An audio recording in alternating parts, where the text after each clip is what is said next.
Hey guys, we're just gonna do a little daddy-daughter reading. Try to make a memory. Try to grow our brains a little bit. Selah, what book do you have there? She has The Little Mermaid. And she's wearing The Little Mermaid. All right. Okay, and guys, guess what? I'm gonna stand on the couch. Show you. See my fin? You're really flat. Can't beat it. All right, here we go. The Little Mermaid.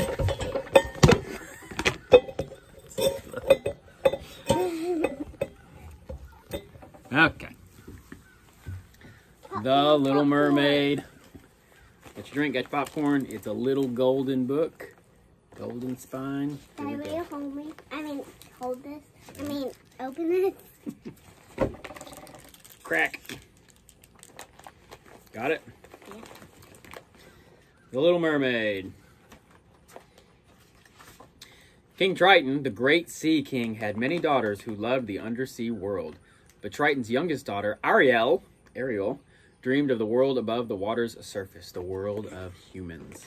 Ariel and her friend Flounder liked to go on the surface to visit Scuttle the seagull. Scuttle told them about the humans' objects that Ariel found at the bottom of the sea. One day, Triton learned about Ariel's trips to the surface. The king grew very angry. He asked his friend Sebastian the Crab to keep an eye on Ariel. Daddy, What is this going to be on my YouTube channel? Sure enough. A few days later, Ariel noticed a ship sailing way up on the surface of the water. She quickly swam towards it. "Ariel, Ariel, please come back!" cried Sebastian as he and Flounder swam after her. When Ariel surfaced, she saw a huge ship filled with sailors. Ariel's eyes lit up when she spotted the sailor the others called Prince Eric. You like Prince Eric? You used to say you wanted to marry Prince Eric. Am I Prince Eric? No. No, I'm going to. She saw the one the others called Prince Eric. It was love at first sight. Suddenly, the sky darkened. Heavy rain began to fall, and lightning split the sky. And hit the boat. The ship was tossed on the waves, and the prince was thrown into the sea, and there was fire. There was fire, guys. And they got struck by it. I've got to save him, thought Ariel. She grabbed the drowning prince and swam to shore, pulling him onto the beach. Prince Eric did not stir as Ariel gently touched his face and sang him a love song. Soon Ariel heard the prince's crew searching for him. She did not want to be seen by the humans, so she kissed the prince and dove back into the sea. Prince Eric awoke to find Sir Grimsby, his loyal steward, at his side. Sir Grimsby was happy that Eric was alive. Yeah, Grimsby. He looks like a Grimsby. "A girl. She rescued me," said the prince. "She was singing. She had the most beautiful voice." Daddy. What? You know Maleficent? Who you look like? You know that witch in Merida? Mm-hmm. It looks like the witch in Merida. Prince Eric had also fallen in love. All the Disney references. King Triton was furious when he discovered that Ariel had fallen in love with a human. He rushed to the grotto where Ariel kept her collection of human treasures. "Contact between the human world and the mer world is strictly forbidden," Triton shouted. He raised his magic trident and fired bolts of energy around the cave, destroying the treasures. Then the mighty Sea King left. Ariel buried her hands into her face and began to cry. Can you cry like Ariel?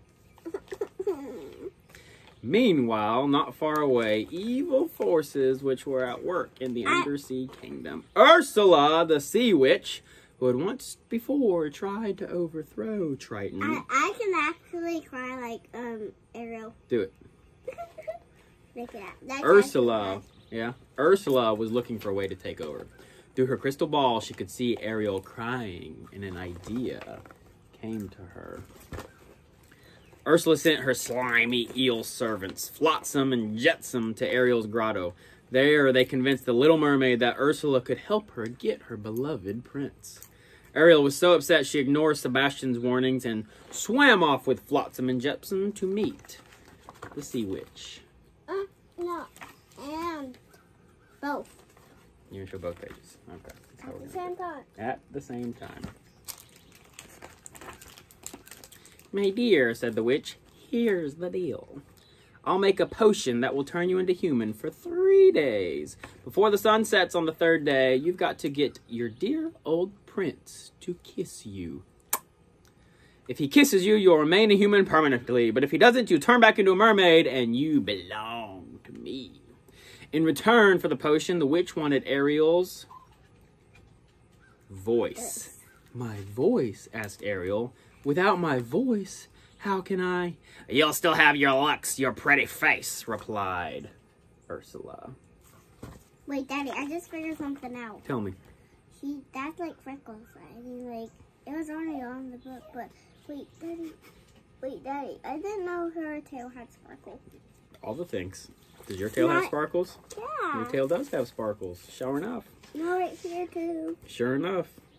Let me open this. After Ariel agreed to Ursula's deal, an amazing change took place. Ariel's voice flew from her body and was captured in a seashell around Ursula's neck. Ariel lost her tail, grew legs, and became... What'd she become? Human. When Ariel went in search of the prince, she was helped ashore by her friends. She tried to speak to them, but no sound came out. A short while later, Ariel saw Prince Eric. The prince had been lovesick ever since hearing her sing. At first, the prince thought Ariel was the girl who had rescued him, but he learned that she couldn't speak, so he thought he was wrong. Prince Eric felt sorry for Ariel. She needed a place to stay, so he took her back to the palace. I was going to say a sea. Kiss the girl. Over the next 2 days, Prince Eric grew to like Ariel more and more. During a romantic boat ride, Eric was about to kiss Ariel when Flotsam and Jetsam overturned the boat. That was a close one. Too close, said Ursula, who was watching in her crystal ball. It's time Ursula took matters into her own tentacles. The sea witch mixed a magic potion and changed herself into a beautiful young maiden. That's not beautiful. You don't think that's beautiful? Beautiful. On the morning of the 3rd day, there was great excitement throughout the kingdom. Prince Eric was going to marry a young maiden he had just met. Ursula, disguised as the maiden, had used Ariel's voice to trick Eric. He now believed that the maiden was the girl who had saved him from the shipwreck. Poor Ariel was heartbroken. Selah said, not beautiful, beautiful. Yeah, I just think Ariel is beautiful. All right, let's see how this finishes up.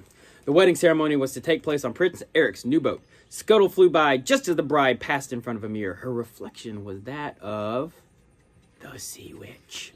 Scuttle rushed off to tell Ariel and the rest of his friends. Sebastian quickly formed a plan. Flounder helped Ariel get to Eric's ship. Scuttle arranged for some of his seagull friends to delay the wedding. And Sebastian hurried to find King Triton. Prince Eric and the maiden were about to be married when a flock of seagulls, led by Scuttle, swooped down on the bride. She screamed in the sea witch's voice. Scuttle knocked the seashell containing Ariel's voice from around the maiden's neck. The shell shattered, and Ariel's voice returned to her. It was you all the time, said Prince Eric. Oh, Eric, I wanted to tell you, said Ariel. The sun disappeared over the horizon just as they were about to kiss. Ariel's 3 days were up. She changed back into a mermaid. Ursula grabbed Ariel and dove off the ship. Thanks to Sebastian's warning, Triton was waiting for them at Ursula's lair. I might be willing to make an exchange for someone better, cried Ursula. That was the wrong voice. Triton agreed, and he became Ursula's prisoner. She now had his magic trident and control of the undersea kingdom. All of a sudden, a harpoon struck Ursula in the shoulder. Prince Eric had come to Ariel's rescue. Together, they swam to the surface.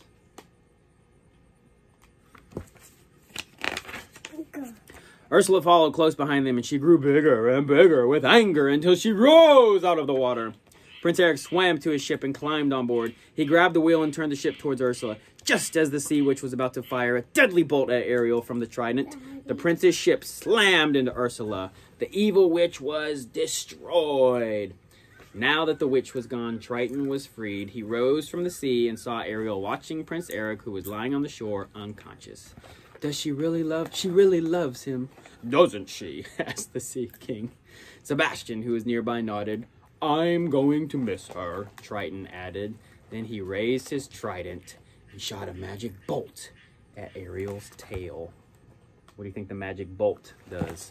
Turn her back into a human, but with her voice. Turns her back into a human, but with her voice. That's excellent. The little mermaid's tail disappeared, and once again she had legs. Ariel was now a human. Prince Eric awoke in time to see his beloved Ariel running onto the shore. He kissed her. They were married that day. After the wedding, Prince Eric and Ariel sailed off on their honeymoon to live, say it with me, happily ever After. until they had a baby named Melody, and that is Ariel 2, The Little Mermaid 2. Mm-hmm. Tune back in for more, for about Ariel, Eric, and Melody. All right, this was a reading of The Little Mermaid by Dad and Selah. Selah is the Little Mermaid. All right, guys, come back for more Selah Reads. No, we're doing it more at the same video. Bark. No.